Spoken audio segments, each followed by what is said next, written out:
Oui, j'ai les frères et sœurs du Havre qui m'ont posé la question l'autre jour sur le fait que Dieu dit j'ai haï Ésaü. D'accord, Alors, est-ce que tu pourrais expliquer pour qu'ils puissent tous en effectivement. profiter?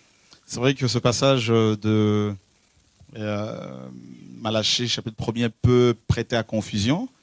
Et à chaque fois que vous lisez la parole de Dieu, à chaque fois que vous avez un passage qui vous paraît difficile à comprendre, il faut se poser cette question. Qu'est-ce que les autres écrivains ont dit sur le sujet?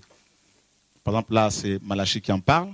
Qu'est-ce que Pierre, Jacques, Jean, Matthieu, Joël ont enseigné sur ce sujet? Et de manière globale, qu'est-ce que les Écritures nous enseignent sur Dieu? Est-ce que Dieu peut-il avoir de la haine dans le sens où il va refuser d'aider quelqu'un? Non.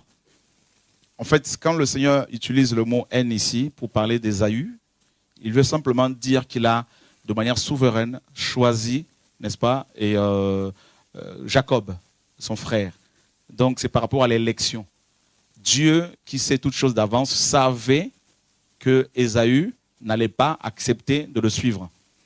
Donc, et c'est pour cela qu'il a, bien sûr, mis sa grâce sur Jacob.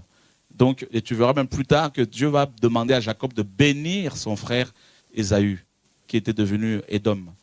Donc, ce n'est pas de la haine dans le sens où il va refuser d'aider, de parler avec la personne. Non. C'est le choix, tout simplement. Voilà.